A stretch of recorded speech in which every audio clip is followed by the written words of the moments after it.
The Wii version fight is so much simpler than the HD version. In fact, it's kind of a glorified Dark Titan fight, because there's really not much to it. All you really have to do is beat him up. You don't have to throw water bases at him, you don't have to freeze his body with, like, ice tanks or anything. Just beat him up until his health is down. Now, he does have this big fuck-off hammer that kind of makes the werehog dizzy when it hits him. So you do have to block those attacks, and he does have all these different side moves where he tends to put electricity all over the place. Some commenters told me he actually has a quick time event move, but it's never happened to me in like the 4 times I fought this guy, so I don't know, I guess I was lucky I never saw it. But all I do, you hold the block button when he's about to attack you, and then once you block his attack, just go in for some more and beat him up again. And once he tries to attack you, block, whack, whack, whack. Oh, he's attacking, block, whack, whack, whack.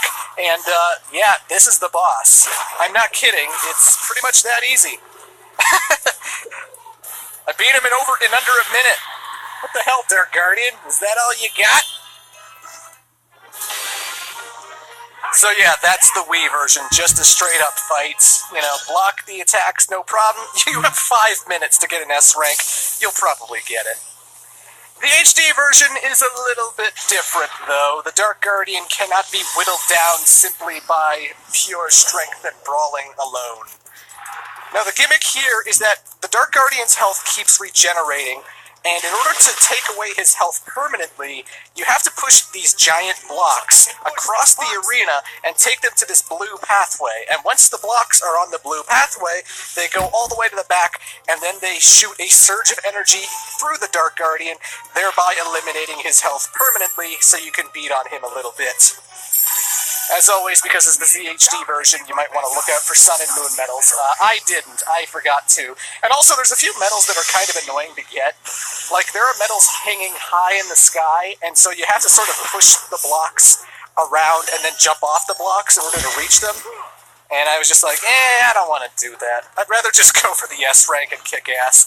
I mean, what's 1 Sun medal, really? What's 2 Sun medals? I'm surely going to unlock the last Gaia gate without him. Screw it. So obviously there are all these gates that keep popping up. They are going to impede your progress, so you do have to watch out for all the enemies that spawn in during the arena. They're going to try beating you up, and they're going to try pushing your blocks all the way down. God damn it, stop pushing my block, you piece of shit! So they can push the block all the way to the opposite side of the arena, and you do have to wait for some of the gates to go down before you can push it further. Again, you beat up the Dark Guardian, he stays stunned for a bit, but he's not going to stay down forever, and his health will regenerate, so you do need to push these blocks into the blue area. Again, I don't know what these blocks are for. I don't know how this whole thing is set up, but, man, apparently these blocks are crucial to the Dark Guardian's health. Who knew? Also, you may have noticed all of the dark monsters that the werehog has to fight, they've all been elemental up to this point. The Dark Gaia Phoenix has fire, the Dark Moray had ice, and the Dark Guardian has electricity. So how about that? I don't know what that's supposed to be all about, but apparently Dark Gaia can just give monsters elemental powers. Or maybe they already had the powers to begin with. I don't know. So here, I'm just waiting for the gate to go down so I can push it further and get it to the blue. Otherwise, though, it's a pretty simple fight. The enemies that spawn to try and stop you and to try and pushing the blocks around, they're fairly weak. They feel like Apatow enemies in terms of strength, so you shouldn't have too much trouble kicking their ass. And, you know, once all the blocks have been destroyed, you just gotta wait for him to get his ass kicked one more time. I don't know why I can't kill him now, but apparently I have to wait for his health to regenerate. There, you got your sliver. Time to die. I know little girls who are better with a hammer than you. Well, one anyway. Oh, snap! Oh, no, he didn't! Though in reality, Amy Rose probably could have kicked this guy's ass, no problem. But, yeah, ladies and gentlemen.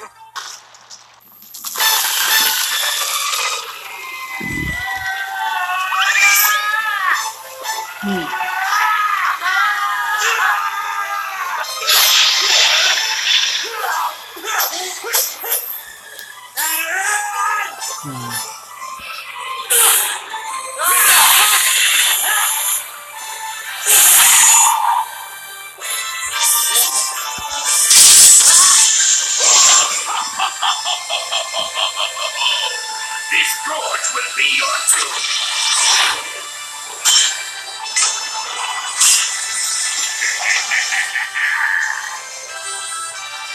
Muy pena. Alrighty, folks, so this is the Egg Dragoon! Yeah, the Egg Dragoon. Or the Ultra Prototype Mark I, or whatever the hell Eggman called it. So first up, we're going to be taking this thing on in the Wii version, and this version's actually pretty simple when you know what to do. Basically, the Egg Dragoon's constantly going to keep trying to attack you, and every time he gets closer to the rock you guys are falling on, you just want to go for the big fuck me button in the middle and whack the hell out of it. After you whack it a few times, he will go all the way to the other side of the rock and get ready to charge up another attack. But here's the thing about the Wii version. If you actually time all of these attacks right, you can actually interrupt Eggman at every turn. If I was faster, I could have interrupted his ice attack right there and attacked him for even more damage. Because, you know, if you lay a combo on him, it always takes a while for him to charge up his attack.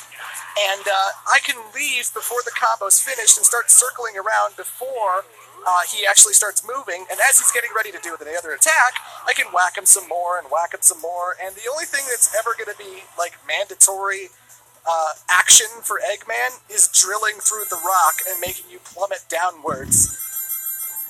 And isn't this fight intense? Holy Christ. But, yeah, it's totally possible to stun-lock Eggman in the Wii version, where you just beat on him, you go all the way to the other side of the rock before he does, and before he has a chance to do his ice attack or whatever, you beat on him some more, and just, you know, let's go to the other side with him. And is he gonna... No! Interrupt him again! It is totally possible to go through the entire fight without Eggman doing one single attack to you, and that's pretty amazing. But, let me talk about the Egg Dragoon encounter, ladies and gentlemen. This is probably my favorite Sonic Eggman encounter in the whole entire series, just purely for the atmosphere. Difficulty-wise, Wii and HD version, the boss fights are pretty tame and simple, but atmosphere-wise, the great music. I've gushed about the soundtrack enough, but the Egg Dragoon theme is so good. Mike Pollock and Jason Griffith really do amazing voice acting for this fight in the HD version, where, like, you can tell that Eggman is tired of Sonic. You know, you can tell he's tired of this constant battle between them. He's tired of him always getting in the way. Like, this is when Eggman starts to go off the deep end, and we see more of this in Sonic Colors and Sonic Generations. You know, it's just an end-all, be-all final fight for these two, you know? Again, earlier in the last video, I questioned whether Eggman Land was the final level because Sonic 06 and the bad reception towards Sonic games could have spelt the doom for the Sonic franchise, and whether Sonic Team was, you know, making sure that if this was the last Sonic game, they went out in style. If that was the case, then they definitely pulled it off with this amazing Egg Dragoon fight. Again, difficulty, it's pretty bland, but aside from, like, difficulty, God, is it fun to watch. Even you won't last long against this one. That lit up part on the bottom looks fishy. I'll try aiming for that. Fire! So during Skyscraper Scamper Night, I mentioned that there was an easy way to cheese the Egg Dragoon fight in the HD version. When you've reached level 13 or 14 in combat with the Werehog's stats, you get this move where you get to build up a punch. You basically hold the Y button or the triangle button down, and Sonic will build up this massive punch. And when you let go, he does mega damage that drains a lot of health. No! The controls won't respond! Every time you get Eggman's health down to a line in the health bar, you'll initiate a quick time chain where basically, you know, push the quick time buttons. If you screw one up, he just knocks you back to the middle platform, and you have to whittle his health down a little bit again. But, you know, God, I just love the presentation of this stuff. The music is so sweeping. How Sonic is taking this thing out, it's such a joy. Hey! Wait! Stop! No! This is a delicate machine! Now look what you've done! Blast you, Sonic! Out of my sight!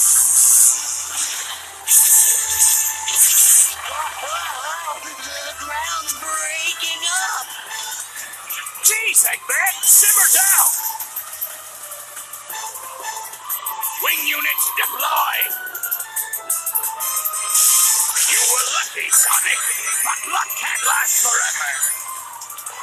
Sorry for not talking, but again, I just love the atmosphere of this fight. It's not the hardest fight ever. I mean, he can sometimes send egg fighters, they're easy to beat up. He can sometimes shoot ice waves at you, they're easy to jump over. The bullets he shoots at you, they don't really do too much damage when they actually connect to you. But just the awesome orchestral theme, the perfect acting from Mike Pollock and Jason Griffith. As the fight goes on, Eggman gets a lot more bloodthirsty and angry, and he starts getting a lot more, why won't you die? Stuff like that. And I just think it is so intense and it's so fun. If this was the end-all, be-all Sonic Eggman confrontation, I'd totally be satisfied. Even if Sonic happens to be a werewolf in this fight. But, God, it's awesome. No! Stay back!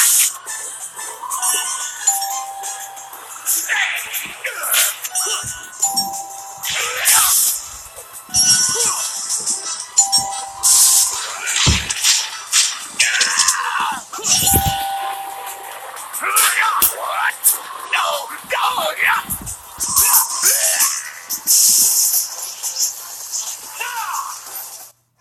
It seems Dr. Eggman is blasting off again. I love that fight just for the atmosphere. Difficulty-wise, it's okay, but man, that was fun.